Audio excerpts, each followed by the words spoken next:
ষ্টুডিঅ'ত মই পাপৰি বহুকেইটা খবৰ আছে ডকমকা কাণ্ডৰ বলি নীলোৎপল অভিজিত হত্যাৰ ন্যায় লাগে আৰু এতিয়া আমি এই মুহূৰ্তত যি ব্ৰেকিং নিউজ সেয়া জনাইছো যে ডকমকা কাণ্ডৰ মূল অভিযুক্ত আলফা জজ টিমুঙক গ্ৰেপ্তাৰ কৰা হৈছে ডকমকা আৰক্ষী থানাৰ অন্তৰ্গত ভেলৌঘাটৰ বে গাঁৱৰ পৰা গ্ৰেপ্তাৰ কৰা হৈছে ধৃতটোক চাঞ্চল্যকৰ নীলোৎপল অভিজিত হত্যাকাণ্ডত প্ৰত্যক্ষভাৱে জড়িত আছিল আলফা জজ যিটো আলফাৰ ফোন কলৰ পিছতে ডকমকাৰ পাঞ্জুৰি গাঁৱত বিয়পিছিল সোপা ধৰাৰ আতংক আলফাৰ নেতৃত্বতে নৰপিশাচে নৃশংসভাৱে হত্যা কৰিছিল নীলোৎপল অভিজিতক নিউজ 18ত ধাৰাবাহিকভাৱে আলফা জজৰ বাতৰি সম্প্ৰচাৰ হোৱাৰ পাছত আৰক্ষীয়ে নিৰন্তৰ অভিযান চলাই গ্ৰেপ্তাৰ কৰিবলৈ সক্ষম হৈছে আলফাক উল্লেখযোগ্য যে ডেনগাঁৱৰ মিঠু দাস নামৰ এজন লোকৰ হত্যাকাণ্ডতো জড়িত আছিল আলফা জজ ঘটনা সংঘটিত হোৱাৰ পিছতে স্থান সলনি কৰি পলাই আছিল আলফা জজ মঙলবাৰে নিশা আৰক্ষী জেলত পৰিছিল নৃশংস ডকমকা কাণ্ডৰ লগত জড়িত আন দুই অভিযুক্ত ভাগ্যৰাম খাকলাৰী আৰু মিলন খাকলাৰী বৰ্তমানলৈ ডকমকা কাণ্ডৰ ধৃত লম্পটৰ সংখ্যা বৃদ্ধি পালে 27 জনলৈ ডকমকা কাণ্ডৰ মূল অভিযুক্ত আলফা জজ টিমুঙক ইতিমধ্যে গ্ৰেপ্তাৰ কৰা হৈছে ডকমকা আৰক্ষী থানাৰ অন্তৰ্গত ভেলৌঘাটৰ বে গাঁৱৰ পৰা গ্ৰেপ্তাৰ কৰা হৈছে ধৃতটোক আলোকচিত্ৰ টিভি স্ক্ৰীণত প্ৰত্যক্ষ কৰক চাঞ্চল্যকৰ যি হত্যাকাণ্ড সংঘটিত হৈ গ'ল সেই হত্যাকাণ্ডত প্ৰত্যক্ষভাৱে জড়িত আছিল আলফা জজ ধৃত আলফাৰ ফোন কলৰ পিছতে ডকমকাৰ পাঞ্জুৰি গাঁৱত বিয়পিছিল সোপা ধৰাৰ আতংক আৰু এটা ফোন কল মাথো আৰু সেই ফোন কলৰ পাছতে সোপা ধৰা আতংক বিয়পি পৰিছিল পাঞ্জুৰি গাঁৱত আৰু তাৰ পাছতে এই নৃশংস ঘটনা সংঘটিত হল নিৰীহ দুই যুৱক নীলোৎপল আৰু অভিযুক্তক হত্যা কৰা হল নিউজ 18ত ধাৰাবাহিকভাৱে আলফা জজৰ বাতৰি সম্প্ৰচাৰ হোৱাৰ পিছত আৰক্ষীয়ে নিৰন্তৰ অভিযান চলাই গ্ৰেপ্তাৰ কৰিবলৈ সক্ষম হৈছে আৰু পুনৰ এবাৰ আমি এই কথা উল্লেখ কৰিছো যে ডেনগাঁৱৰ মিঠু দাস নামৰ এজন লোকৰ হত্যাকাণ্ডতো আলফা জজ জড়িত আছিল ঘটনা সংঘটিত হোৱাৰ পিছৰে পৰা স্থান সলনি কৰি পলাই আছিল আলফা জজ মঙলবাৰে নিশাও আৰক্ষী জেলত পৰিছিল নৃশংস ডকমকা কাণ্ডৰ লগত জড়িত আন দুই অভিযুক্ত ভাগ্যৰাম খাকলাৰী আৰু মিলন খাকলাৰী আৰু বৰ্তমানলৈকে 27 জনলৈ বৃদ্ধি পাইছে আৰু পূৰ্বেও হত্যাকাণ্ডৰ সৈতে জড়িত আছিল ধৃত আলফা জজ ইতিমধ্যে আৰক্ষীৰ জালত পৰিছে আলফা জজ আৰু এই আলফা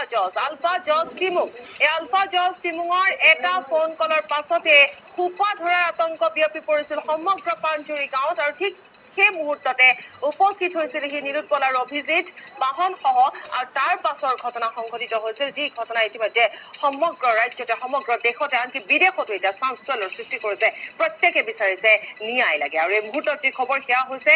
আলফা জজ টিমুঙক আৰক্ষীয়ে গ্ৰেপ্তাৰ কৰিবলৈ সক্ষম হৈছে বে গাঁৱৰ পৰা গ্ৰেপ্তাৰ কৰিছে আলফা জজ টিমুঙক আমি দেখুৱাইছো আলোকচিত্ৰ আলফা জজ টিমুঙৰ কিন্তু এইখিনি আৰু এটা কথা উল্লেখ কৰিব পাৰি পূৰ্বেও মিঠু দাস নামৰ ডেনগাঁৱৰ এজন যুৱকৰ হত্যাৰ সৈতে জড়িত আছিল আলফা জজ আৰু এই আলফা জজে এটা ফোন কৰিছিল আৰু যি ফোনে বিয়পাইছিল সোপা ধৰা আতংক আৰু যাৰ পৰিণতি ইতিমধ্যে আমি জনাইছো যে অভিজিত আৰু নীলোৎপলৰ হত্যা আৰু নৃশংসভাৱে হত্যাকাণ্ড সংঘটিত হল দুই নিৰীহ যুৱকক আৰু আমি ইতিমধ্যে জনাই আহিছো সবিশেষ খবৰ 27 জনলৈ বৃদ্ধি পালে হত্যাকাৰীক ইতিমধ্যে গ্ৰেপ্তাৰ কৰিবলৈ সক্ষম হৈছে আৰক্ষীয়ে আৰু ইতিমধ্যে অভিযান অব্যাহত ৰাখিছে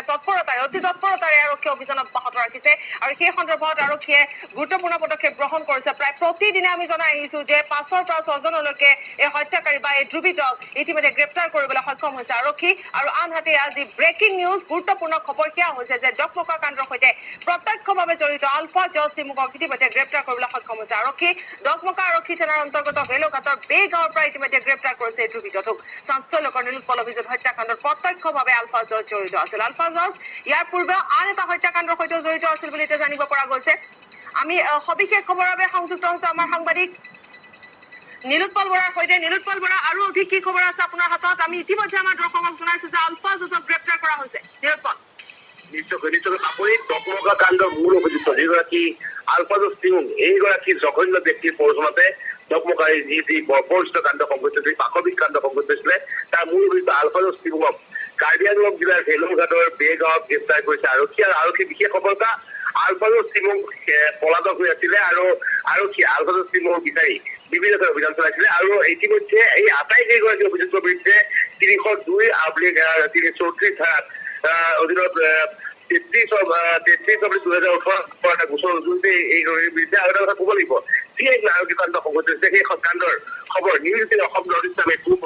সফলকে আগতে আমি সম্প্ৰচাৰ কৰিছিলো আমি সেই স্থলৰ পৰা দেখুৱাইছিলো কি বিভৎস কাণ্ড সংঘটিত হৈছিলে দুগৰাকী নিৰপৰাধী যুৱকক কিদৰে হানি খুচি হত্যা কৰা হৈছিলে আৰু তাৰ পিছতে সমগ্ৰ অসমতে তীব্ৰ প্ৰতিক্ৰিয়া সৃষ্টি হৈছিল কিন্তু আলফা জজ টিমুং ইতিমধ্যে আৰক্ষী জালত পৰিছে আৰু লগতে বিনোদ লাস্কাৰ নামৰ আন এগৰাকী অপৰাধী যিগৰাকী এই ঘটনাৰ লগত জড়িত আছিলে বিনোদ লাস্কাৰকো ইতিমধ্যে আৰক্ষীয়ে গ্ৰেপ্তাৰ কৰিছে কিন্তু এটা কথা ক'ব লাগিব এই মুহূৰ্তত এটা ভাল খবৰ যে আলফা জজ টিমুং যিগৰাকী যিটো জঘন্য নৰবিকাশৰ বাবে এই সমগ্ৰ হত্যা সংঘটিত এই সমগ্ৰ ডকমক কাণ্ডৰ মূল নায়ক আলফাজুছ টিমুং অৱশেষত আৰক্ষী জালত পৰিছে আৰু এই ঘটনাই ইতিমধ্যে এটা কথা ক'ব লাগিব যে আলফাজুছ টিমুঙে সমগ্ৰ ঘটনাৰ অন্তৰত আলফাজুছ টিমুঙে সোপা ধৰাৰ উচতনি দিছিলে আৰু আলফাজুছ টিমুঙে এটা আপোনাৰ ভিডিঅ'ত এটা শব্দ শুনিব পোৱা যায় এতিয়াও হুঁচ যোৱা নাই বুলি এটা মানুহে এজন ব্যক্তিয়ে চিঞৰিছিলে সেইজনে হৈছে আলফাজুছ টিমুং গতিকে আলফাজুছ টিমুং এতিয়া আৰক্ষী জালত পৰিছে আৰু সকলোৱে দাবী কৰিছে এইকেইটা পাখণ্ডৰ এইকেইটা নৰপিশাচক কঠোৰ শাস্তি দিব লাগে যাতে ভৱিষ্যতে এনেধৰণৰ ঘটনা কৰিবলৈ কোনো সাহস নকৰে চাপৰি অৰ্থাৎ নিৰুৎপল 28 জনলৈ বৃদ্ধি পাইছে আৰু তাৰোপৰি আৰু এটা কথা ইতিমধ্যে আপোনাৰ পৰা জানিব বিচাৰিম যে আৰক্ষী যিহেতু এক বৃহৎ সফলতা বুলি ক'ব পাৰি যথেষ্ট গুৰুত্বপূৰ্ণ পদক্ষেপ গ্ৰহণ কৰিছে আৰক্ষীয়ে এবাৰ তৎপৰতাৰে কিন্তু এতিয়া প্ৰশ্ন উত্থাপন হ'ব শাস্তি কেনেধৰণৰ হ'ব পাৰে নিশ্চয়কৈ পাপৰি অতি গুৰুত্বপূৰ্ণ প্ৰশ্ন কাৰণ কোনো এটা ঘটনা সংঘটিত অপৰাধ সংঘটিত হলে আৰক্ষীয়ে গ্ৰেপ্তাৰ কৰালৈকে সকলোৱে গুৰুত্ব আৰোপ কৰে কিন্তু তাৰ পিছত তদন্ত প্ৰক্ৰিয়া কি গতি চলিব গতিকে সেই বিষয়ে তাৰ ওপৰত গুৰুত্ব দিব কিন্তু এটা ক'ব লাগিব যে এডিজিপি মুকেশ আগৰৱালা আইন শৃংখলা এডিজিপি মুকেশ আগৰৱালা নিজেই উপস্থিত থাকে মুকেশ আগৰৱালা উপস্থিত হোৱাৰ পিছতে তদন্তৰ নতুন গতি পাইছিলে সেইদিনাই ঘটনা সংঘটিত হোৱাৰ পিছদিনাই প্ৰায় 5 জনক গ্ৰেপ্তাৰ কৰিছে তাৰপিছত 16 জনলৈ বৃদ্ধি পাইছিলে কিন্তু মুকেশ আগৰৱালাই দুবাৰ যে আমাৰ লগত মুখামুখি জনাইছিল যে এই ঘটনাৰ কোনো ধৰণৰ ৰেহাই দিয়া নহয় দোষী কঠোৰৰ পৰা কঠোৰতম শাস্তি দিয়াৰ বাবে আৰক্ষীয়ে তাত প্ৰস্তুত কৰিব আৰু আশা কৰিছে সকলোৱে যে এনেধৰণৰ যি জঘন্য কাণ্ড যি নাৰকীয় কাণ্ড সংঘটিত হ'ল নিৰুৎপল দাস এগৰাকী শিল্পী আছিলে অভিজিৎ নাথ যিগৰাকী প্ৰকৃতিপ্ৰেমী আছিলে এওঁলোকক যিদৰে জঘন্যভাৱে আনি খুচি হত্যা কৰা হ'ল এনে জঘন্য মানসিকতা এনে বিকৃত মানসিকতাৰ এনে যি ঘটনা বৰ্বৰিত মানসিকতাৰ ব্যক্তিক যাতে উচিত শাস্তি দিয়া হয় তাৰ বাবে সকলোৱে দাবী জনাইছিলে আৰু আৰক্ষীয়েও সকলোৱে আশা কৰিছে যে ইয়াৰ পিছত সকলোৱে কঠোৰ বা কঠোৰতম শাস্তি দিয়াৰ ক্ষেত্ৰত আৰক্ষীয়ে কঠোৰভাৱে নিশ্চিতভাৱে কঠোৰৰ পৰা কঠোৰতম শাস্তি হ'ব লাগে নিৰুৎপল আমি আপোনাক ধন্যবাদ জনাইছো এই মুহূৰ্তত আৰু আমি সংযুক্ত হৈছো জ্যেষ্ঠ সাংবাদিক অগ্নিৱ গগৈৰ সৈতে অগ্নিৱ গগৈৰ সবিশেষ খবৰ ইতিমধ্যে আমি লাভ কৰিছো আমি জনাইছো আমাৰ দৰ্শকক যে আলফাজুছ টিমুঙক গ্ৰেপ্তাৰ কৰা হৈছে কিন্তু আলফাজুছ টিমুং ইয়াৰ পূৰ্বেও অন্য এটা হত্যাকাণ্ডৰ সৈতেও জড়িত আছিল অগ্নিৱ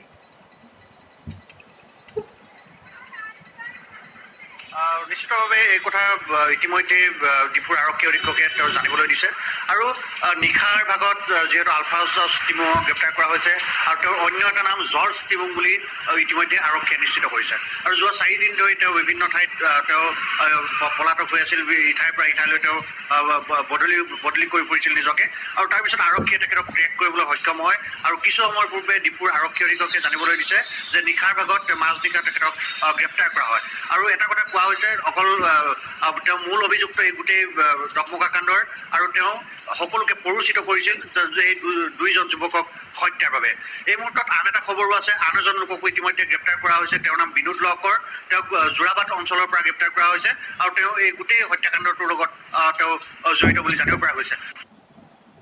গ্ৰেপ্তাৰ প্ৰায় 28 কৰিছে আনহাতে ফেচবুক আৰু টুইটাৰ হোৱাটছআপ যোগে যিসকলে এই গোটেই ঘটনা বিয়পাইছিল সমগ্ৰ ঘটনাক পৰিচিত কৰিবলৈ চেষ্টা কৰিছিল পাহাৰ ভৈয়াম মাজত এক কাজিয়াৰ সৃষ্টি কৰিবলৈ বিচাৰিছিল এই গোটেই কাণ্ডটোত ডিফুত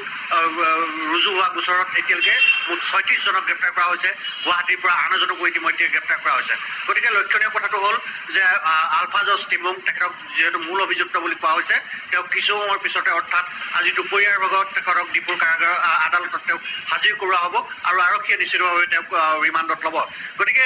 এটা কথা নিশ্চিত হ'ব লাগিব এই মুহূৰ্তত যে আলফাজুছ টিমুং তেওঁৰ পৰাই আচলতে গোটেই তদন্ত কৰিলে আচলতে কি কাৰণে কেনেকৈ হত্যা কৰা হৈছিল কি কাৰণত হত্যা কৰা হৈছিল গোটেই কাহিনীটো আচলতে পোহৰলৈ আহিব বুলি আশা কৰা হৈছে গতিকে আমি নিশ্চয়কৈ চেষ্টা কৰিম তেখেতক যিহেতু ডিফুৰ আদালতত হাজিৰ কৰা হ'ব তেখেতে কেনেকুৱা ধৰণৰ মন্তব্য কৰে আৰু আৰক্ষীয়ে আচলতে কিছু সময়ৰ পিছতে আমি আৰক্ষী অধীক্ষকৰ ওচৰলৈ যাম কি তথ্য প্ৰাথমিক অৱস্থাত তেওঁক পোৱা গৈছে আৰু এইখিনি কথা নিশ্চিত কৰাৰ পিছতে আচলতে এতিয়ালৈকে যিহেতু 28 জনক গ্ৰেপ্তাৰ কৰা হৈছে বিনোদ লহকৰ নামৰ আন এজনক গ্ৰেপ্তাৰ কৰা হৈছে অগ্নিৱ গগৈ আপুনি কিছু সময় লাইনত থাকক ইতিমধ্যে আপুনি জনাইছে যে 28 জনলৈ বৃদ্ধি পাইছে ব্ৰেকিং নিউজ এই মুহূৰ্তত 28 জনলৈ বৃদ্ধি পাইছে ডকমক কাণ্ডত জড়িত গ্ৰেপ্তাৰৰ সংখ্যা আৰক্ষীৰ নামৰ যিহেতু আলফা নামৰ এজনক ইতিমধ্যে গ্ৰেপ্তাৰ কৰা হৈছে আৰু ইফালে বিনোদ লহকৰ নামৰ এজনক গ্ৰেপ্তাৰ কৰা হৈছে ডকমক কাণ্ডত জড়িত আছিল বিনোদ লহকৰ আৰক্ষী অভিযান চলাই গ্ৰেপ্তাৰ কৰিছে বিনোদক যোৰাবাটৰ পৰা গ্ৰেপ্তাৰ কৰা হৈছে বিনোদ লহকৰক গ্ৰেপ্তাৰ কৰা হৈছে পুনৰ জনাইছো 28 এই মুহূৰ্তৰ ব্ৰেকিং নিউজ ডকমকা কাণ্ডত জড়িত গ্ৰেপ্তাৰৰ সংখ্যা বৃদ্ধি পাইছে প্ৰায় প্ৰতিদিনে এই মুহূৰ্তত আন এক মাষ্টাৰ মাইণ্ড আৰক্ষীৰ ইতিমধ্যে গ্ৰেপ্তাৰ কৰিবলৈ সক্ষম হৈছে বিনোদ লহকৰ নামৰ এজন যুৱকক ডকমকা কাণ্ডত জড়িত আছিল বিনোদ লহকৰ আৰক্ষীয়ে অভিযান চলাই যোৰাবাটৰ পৰা গ্ৰেপ্তাৰ কৰিছে বিনোদ লহকৰক আৰক্ষীয়ে অভিযান চলাই যোৰাবাটৰ পৰা বিনোদ লহকৰক গ্ৰেপ্তাৰ কৰিবলৈ সক্ষম হৈছে আমি পুনৰ অগ্নিব গগৈৰ সৈতে সংযুক্ত হৈছো অগ্নিব গগৈ এটাৰ পাছত এটা ধৃতক ইতিমধ্যে গ্ৰেপ্তাৰ কৰিবলৈ সক্ষম হৈছে আৰক্ষীৰ এক বৃহৎ সফলতা আৰু বিশেষকৈ কালপ্ৰিট আলফা জজ আজি যিহেতু আদালতত হাজিৰ কৰা হ'ব অগ্নি প্ৰশ্ন উত্থাপন এইখিনিতে হয় যে ইয়াৰ পাছৰ পৰ্যায় কি হ'ব পাৰে দুখী হাৰি যাব পাৰে নেকি বা এনেধৰণৰ বিভিন্ন প্ৰশ্ন এতিয়া ৰাইজৰ মনত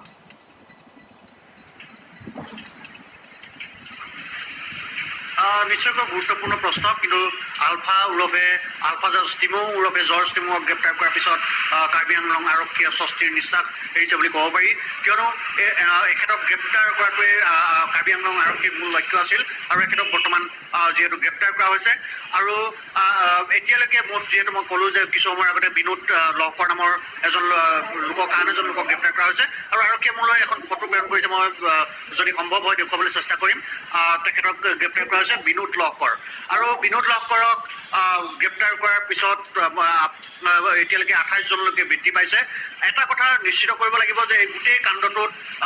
বহু লোক জড়িত হৈ আছিল প্ৰায় 100 পৰা 150 লোক জড়িত হৈ থকাৰ তথ্য ইতিমধ্যে আৰক্ষীয়ে দিছে গতিকে বৰ্তমানলৈকে যিহেতু 28 জনক গ্ৰেপ্তাৰ কৰা হৈছে পৰৱৰ্তী সময়ত আৰু কাক গ্ৰেপ্তাৰ কৰা হয় এই কথা নিশ্চিতভাৱে মন কৰিব লাগিব এটা কথা মই উল্লেখ কৰোঁ প্ৰায় 250 আৰক্ষীয়ে এটা বিশাল বাহিনীয়ে কাৰ্বি আংলঙৰ বিভিন্ন ঠাইত তেওঁলোকে অভিযান চলাই আছে আৰু কোনো অধিক লোকক গ্ৰেপ্তাৰ কৰিব পাৰে নেকি কিন্তু এইখিনিতে এটা প্ৰশ্ন হৈছে যে এওঁলোকক গ্ৰেপ্তাৰ কৰাৰ পিছত অপৰাধী হাৰি যাবলৈ সক্ষম হ'ব নেকি এনেকুৱা ধৰণৰ প্ৰশ্নৰো উদ্ৰেক ঘটিছে কিয়নো এনেকুৱা উদাহৰণ যথেষ্ট বহুত আছে আৰু এই মুহূৰ্তত এটা কথা ক'ব লাগিব যিহেতু